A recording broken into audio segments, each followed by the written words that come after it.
And we are following developing news on President Trump's big announcement today on that historic agreement between Israel and the UAE.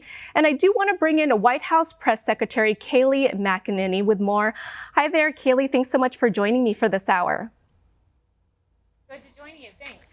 Kayleigh, let's start with that historic deal brokered by the U.S. Why did it take so long to reach this agreement?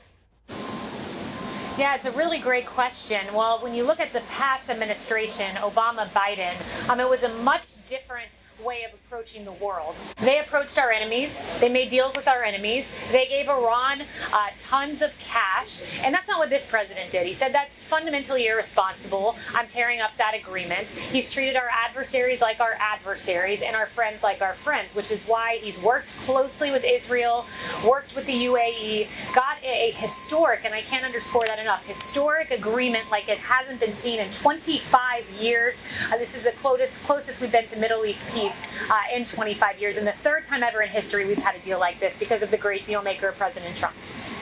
Right, Kayleigh, and you did mention that during the press briefing moments ago that this is a stark contrast from the past administration. But Kayleigh, moving on now to schools, the president, he held an event yesterday on returning back to school amid the coronavirus pandemic. The president, he's very much pushing for in-person classes to resume this fall. He wants to give parents the choice to make that decision. But what about instances like in Florida where Governor DeSantis seems to be pressuring some school districts to reopen? Does the president support that approach? Yeah, I'll leave it to states and localities to decide exactly how they do it.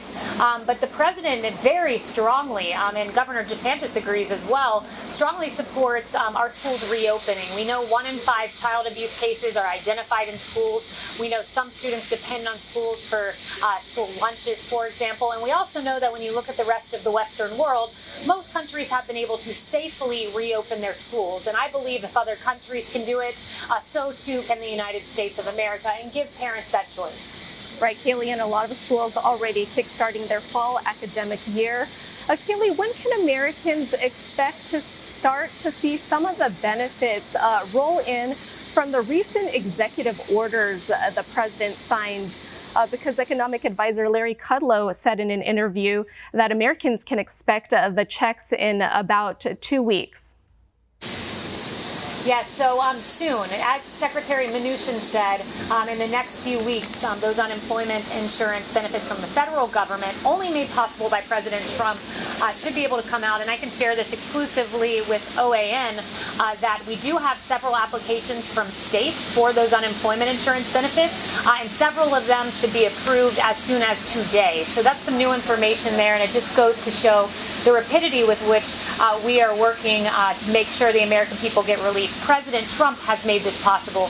No help from Nancy Pelosi or Chuck Schumer, who have engaged in partisan politics. Right, and bringing me to that point, Kayleigh, you did mention Nancy Pelosi and Democrat leaders. What message do you have at this point in terms of the stalemate when it comes to this next coronavirus relief bill?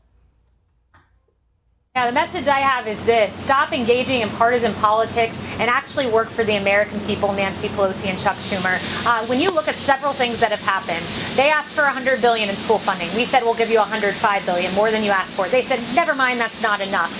Then they said we want even more money than what we initially asked for in the HEROES Act. Fundamentally unserious, moving in the opposite direction. And then today, for Nancy Pelosi to say we want $3.5 billion for elections, when as I mentioned today at the podium, many states haven't even spent the election funding that they currently have, that we've given over the last few years. It's a fundamentally unserious proposal, and it's a real shame because the American people need help right now. Right, Kayleigh, and you called that an unserious ask of House Speaker. It will be interesting to see what happens there, Kayleigh. Thank you so much, White House Press Secretary Kayleigh McEnany. Thank you so much for joining us. Thank you, Rachel. Want to see more videos like this? Click on the link below and subscribe to One America News on YouTube. And call your cable provider and kindly demand that One America News is added to your lineup. Call and subscribe today.